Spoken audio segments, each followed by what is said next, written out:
Hello friends, आज हम vocabulary का पार्ट फर्स्ट ला रहे हैं। तो चलिए शुरू करते हैं। पहला है वर्ड है अवेट। अवेट का मतलब क्या हो जाएगा? इसका मतलब होता है कि कोई भी चीज़ें आप कम करने के लिए यूज करते हैं। ठीक है, अवेट। अवेट का मतलब क्या हो जाएगा? कम करने के लिए। तो लेसन मतलब भी क्या होता है? कम करने के लिए यूज किया जाता है लेसन, है ना। डिमनिश हो गया, सबसाइड हो गया, ठीक है, सबसाइड। ड्विंडल मतलब कमज़ोर करना। रिसीड मतलब क्या होता है? पीछे हट जाना। रिसीड का मतलब हो जाएगा पीछे हट जाना। इसका मतलब होता है पीछे हट जाना, पीछे हट जाने के लिए, जैसे रिसीड बैक, है ना। एलिविएट, जब पेन के लिए यूज किया जाता है, एलिविएट वगैरह, ठीक है। एलिविएट ये हो जाएगा पेन कम करने के लिए, ठीक है। तो वेट मतलब क्या हो जाएगा? कम करना, ठीक है। और इसका एंटोनिम आप देख सकते हैं कि बढ़ाना, इंक्रीज, राइज या रेज, ठीक है। चलिए अगला, अवेंडन। अवेंडन मतलब क्या होता है? अवेंडन मतलब होता है त्याग देना, ठीक है। अवेंडन मतलब वो क्या होता है? त्याग देना। अवेंडन का एक्चुअली मतलब होता है give up a chance. Give up a chance, ठीक है। गिव अप अ चांस, ठीक है। जैसे आप चलिए भी बताता हूँ अबेंडन के बारे में और भी। तो इसका सिनोनिम हो जाएगा लीव, ठीक है। रेलिंक्विश मतलब भी छोड़ देना, त्याग देना। रिजाइन, फॉरसेक बहुत इंपॉर्टेंट वर्ड है। सीड, अभी मैंने एक वर्ड बताया था रिसीड, इसी से रिलेटेड है सीड। सीड का मतलब होता है कि गिव अप कर देना, आप इसे समझ सकते हैं गिव अप या हैंड ओवर कर देना, ठीक है, हैंड ओवर। तो सीड का मतलब हो जाएगा गिव अप या हैंड ओवर। एब्डिकेट त्याग देना, और इधर है आपका रिनाउंस, ठीक है। एवेंडन, तो एवेंडन का एवेंडन का मतलब त्याग देना।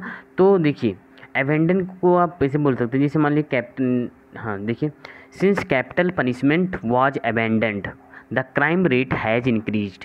तो अब देखिए, जैसे मान लीजिए since capital punishment was abandoned the crime rate has increase. तो यहाँ पे अबेंडेंड जो है, ठीक है, अबेंडेंड वहाँ गलत है, क्योंकि अबेंडन का मतलब होता है जब कोई प्लान वगैरह त्याग देते हैं हम लोग, हटा देते हैं, ठीक है। लेकिन यहाँ पे क्या है? कैपिटल पनिशमेंट, ठीक है, जो उम्र कैद वगैरह या पनिशमेंट जो दी जाती है, तो ये लॉ से रिलेटेड आ गया। लॉ से जब रिलेटेड है तो वहाँ पे वर्ड होता है, यूज होता है एबॉलिश। तो इसका मतलब ये हुआ कि कैपिटल पनिशमेंट के लिए आप क्या यूज करेंगे? एबॉलिश वर्ड, ठीक है, एबॉलिश, ये ध्यान रखिएगा, ठीक है। चलिए, हाँ, तो इसका एंटोनिम देख सकते हैं स्टे विद, रिटेन मतलब वैसे वैसे बना रहना, ठीक है। जैसे बहुत दिनों तक बॉडी एक ही तरीके की रहती है, ठीक है, तो उसे कहते हैं रिटेन, अभी का वैसे ही पुराना बना हुआ। अजर्प मतलब हड़प लेना, ठीक है, वैसे एक्चुअली इसका मतलब होता है ज़मीन हड़पने की मीनिंग में होता है, ठीक है। होल्ड मतलब होल्ड, जानते ही होंगे आप, ठीक है। अवेश, अवेश मतलब क्या हो जाएगा? अब देखिए अवेश का मतलब होता है जब आप किसी को नीचा दिखाते हैं, ठीक है, उसका बहुत ज़्यादा कन्फ्रंटेशन करते हैं आप, ठीक है, डिसग्रेस करते हैं, तो इसका मतलब हो जाएगा Avesh. Humiliate, bring down, humiliate मतलब ये होता है ब्रिंग डाउन हो गया। हम्बल, ठीक है, हम्बल मतलब बहुत ही नम्र, बहुत ही मीक। डिग्रेड, डिसग्रेस, इंसल्ट, ठीक है। हैं बहुत सारे सिनोनिम, बस आप इतना याद रख लीजिए, ठीक है, और ऑप्शन तो आपके पास रहेंगे ही, ठीक है। एंटोनिम एक्सैल्ट, अपलिफ्ट, ऑनर, ठीक है। चलिए अगला,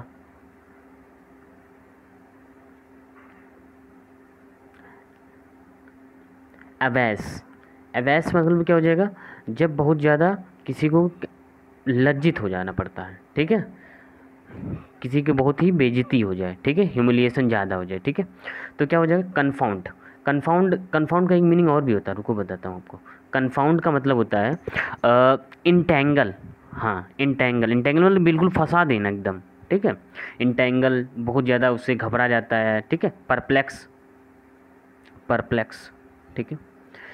तो कन्फाउंड का मतलब ये है, कन्फ्यूज आपको पता ही होगा। सेम मतलब होता है शर्म, डिस्कंसर्ट, ठीक है, डिस्कंसर्ट, अपसेट, एम्बैरस, तो ये सब चीज़ें हैं अवैस की, ठीक है। एंटोनिम है इसका एनकरेज, एग्रेंडाइज मतलब बहुत बढ़ा चढ़ाकर, बहुत ही बड़ा, विशाल, ठीक है।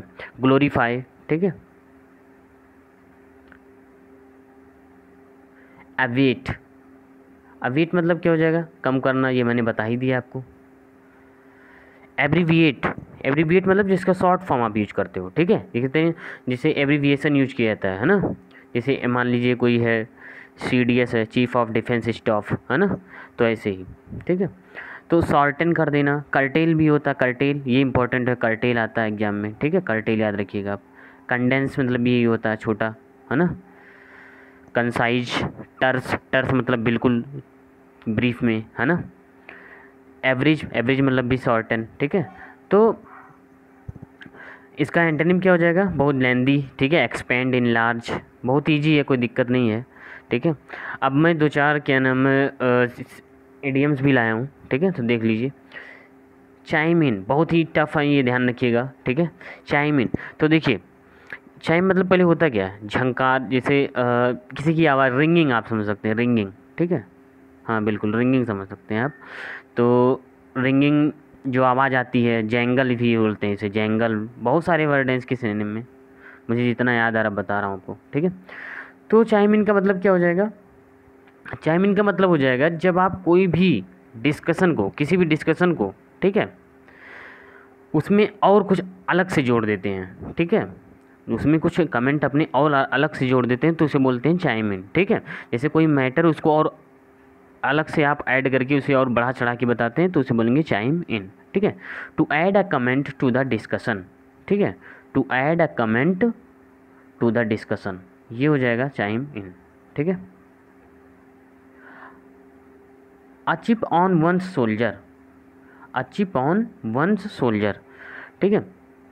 इसका मतलब ये होता है कि जब किसी के जिसका क्या नाम है इमेज हो, जैसे मान लो आप किसी के एटीट्यूड को आप, या किसी के बिहेवियर को, या किसी के इमेज को आप उसमें बैड तरीके से कुछ जोड़ देते हैं, तो उससे क्या हो जाता है, वो बहुत ही ज़्यादा क्या होता है, अपसेट हो जाता है, ठीक है। किसी के बिहेवियर पे आप क्या नाम सवाल उठाते हैं, या किसी की क्या नाम है उसे बहुत ज़्यादा ह्यूमिलिएट करते हैं, ठीक है, तो उससे बहुत ही अपसेट हो जाता है, तो उसे बोलेंगे a chip on one's shoulder, ठीक है। A chip on one's shoulder, a bad attitude that tends to get someone easily upset, ठीक है।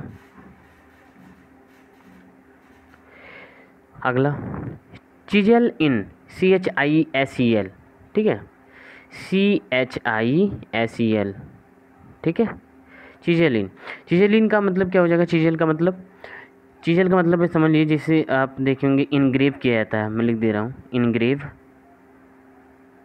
खोदना जैसे, है ना, इनग्रेव करते हैं कोई भी चीज़ें, आप उसे खोद के बनाते हैं, ठीक है, नई नई चीज़ें उससे, ठीक है, कार्व करना, ठीक है।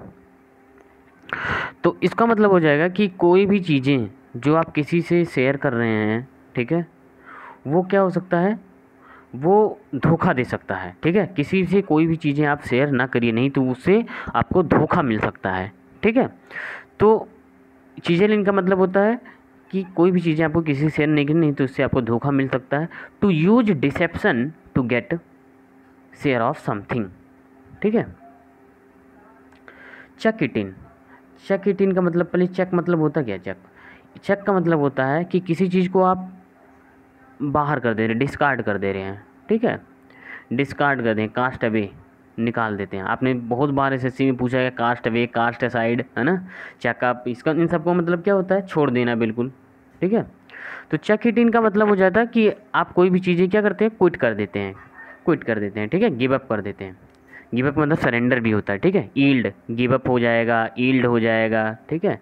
कई बार एग्जाम में पूछा गया है, ईल्ड हो जाएगा, सरेंडर हो जाएगा, ठीक है। तो ध्यान रखिएगा। Next, a chuck of change.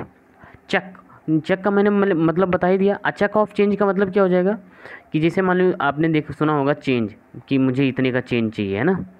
तो अब देखिए, तो चेंज का मतलब हो जाएगा, अ चक ऑफ चेंज का मतलब हो जाएगा कि जिसके पास बहुत ज़्यादा पैसे हों, ठीक है। बहुत ज़्यादा क्या हों, पैसे हों, ठीक है। तो अ चक ऑफ चेंज का मतलब अ लॉट ऑफ मनी, थोड़ा टफ है, ठीक है। देखिए इडियम्स वही आते हैं जो थोड़ा सा समझने में अटपटे लगें, ठीक है, जिससे आपको अंदाज़ा भी ना लगे, ठीक है।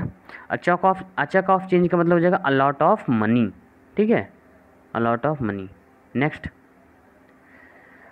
Circumstances after cases, alter cases, ठीक है।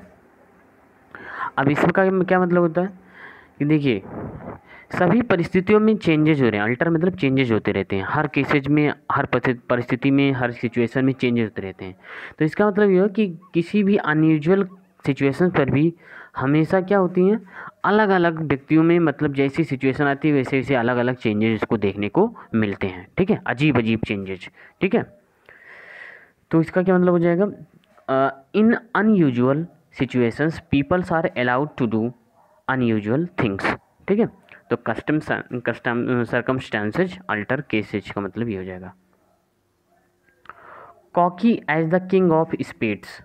कॉकी मतलब क्या होता है, घमंडी आदमी को बोलते हैं। रुकिए, कॉकी का मतलब हो जाता है जो बहुत ज़्यादा घमंडी हो, ठीक है, बोस्टफुल हो, ठीक है। तो कॉकी का मतलब हो जाएगा बोस्टफुल, ठीक है, बहुत ज़्यादा घमंडी हो, ठीक है। As the king of spades. यदि आप कार्ड्स खेलते होंगे तो आप, चलिए मैं थोड़ा सा डिटेल में, मैं जल्दी जल्दी बता रहा हूँ आपको। देखिए यदि आप कार्ड्स खेलते होंगे तो उसमें 4 तरीके के सूट्स होते हैं, आप जानते होंगे। स्पेड्स होता है ना, स्पेड्स होते हैं, क्लब्स होता है, हार्ट होता है, HEART, हार्ट होता है, और डायमंड होते हैं। आपने मैथ्स में भी पढ़ा होगा, प्रोबेबिलिटी में, है ना। तो इन सब में कितने कितने कार्ड्स होते हैं, 13 13 13 13, सब में 13 13 कार्ड्स होते हैं, ठीक है। तो स्पेड्स में भी, स्पेड्स मतलब हुकुम का पत्ता, है ना। तो cocky is the king of spades का मतलब क्या हो जाएगा, अब इसके पास 13 कार्ड्स हैं इसके, तो बहुत ज़्यादा क्या है, ओवरली, मतलब बहुत ज़्यादा से घमंड है, या बहुत ज़्यादा ओवरली प्राउड है, ठीक है। तो इसका मतलब हो जाएगा बोस्टफुल, ठीक है, ओवरली प्राउड। क्या मतलब हो जाएगा इसका, ओवरली प्राउड, ठीक है, sorry. Next, comfortable as an old shoe. तो इसका मतलब हो जाएगा कि जब आप किसी भी एक कंफर्ट जोन में रहें, ठीक है, वेरी कंफर्टेबल। इसका मतलब हो जाएगा वेरी कंफर्टेबल, कि पुराने में भी वो संतुष्ट है, ठीक है। तो कंफर्टेबल एज एन ओल्ड शू का मतलब होगा वेरी कंफर्टेबल, ठीक है। कुक समन्स गुज। अब देखिए इसका मतलब ये हो जाएगा कि किसी की छवि को, ठीक है, किसी को आप बर्बाद करने में भी लगे हुए हैं, ठीक है, उसको बर्बाद करने में आप लगे हुए हैं। तो इसका मतलब कुक समन्स गुज मतलब हो जाएगा टू डैमेज और रुइन, बर्बाद करना, समवन, किसी को बर्बाद करने में लगे हुए हैं, ठीक है। तो इसका मतलब हो जाएगा कुक समन्स गुज। आज का ये लास्ट था, थैंक यू।